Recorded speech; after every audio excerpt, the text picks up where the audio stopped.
Kalau kita melihat apa yang terjadi pada umat yang begitu hebat dan besar ini, umat yang kata Nabi SAW adalah ummatan, disebut dengan khairu ummah, umat terbaik. Sebagaimana kita tahu, penyebutan atau stempel umat terbaik ini nggak main-main. Yang menstempel adalah Allah. Allah Subhanahu wa taala berfirman, kuntum khairu ummah. Kalian ini umat yang terbaik. Yang namanya mobil terbaik, ya, jemaah, kita bisa saksikan bagaimana mobil terbaik. Ada perumahan terbaik di Samarinda. Kalau saya tanya, Pak, perumahan apa? Perumahan terbaik di sini. Pasti suasana yang kita gambarkan yang namanya terbaik, ya. Itu adalah sesuatu yang paling depan, paling hebat, paling keren, paling mudah aksesnya dan seterusnya. Ya. Tapi kita lihat hari ini bagaimana kemudian ketika disebut oleh Allah Subhanahu wa taala, kuntum khaira ummah.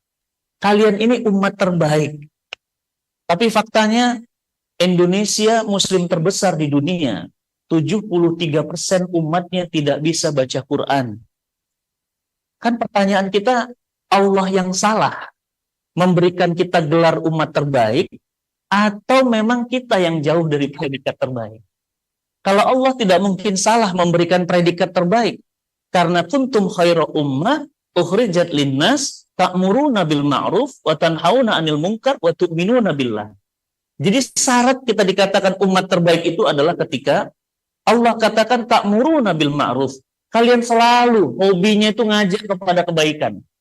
Orangnya suka berbuat baik. Orangnya itu nggak berbuat baik walaupun sekecil apapun. Orangnya selalu ngajak, bukan hanya untuk dirinya, tapi orang lain juga jadi baik.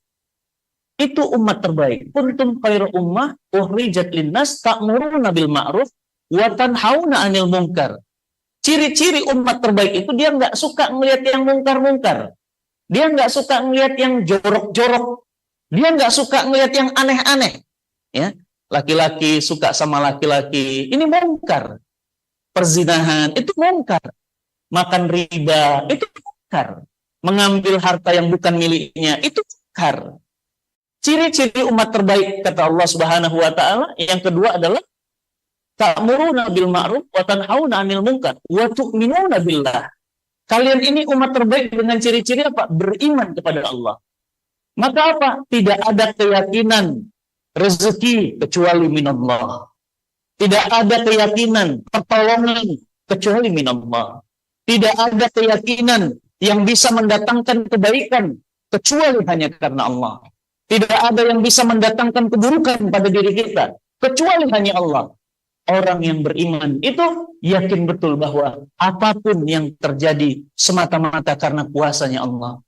Tapi lihat jemaah yang hari ini kita saksikan betapa mengerikan.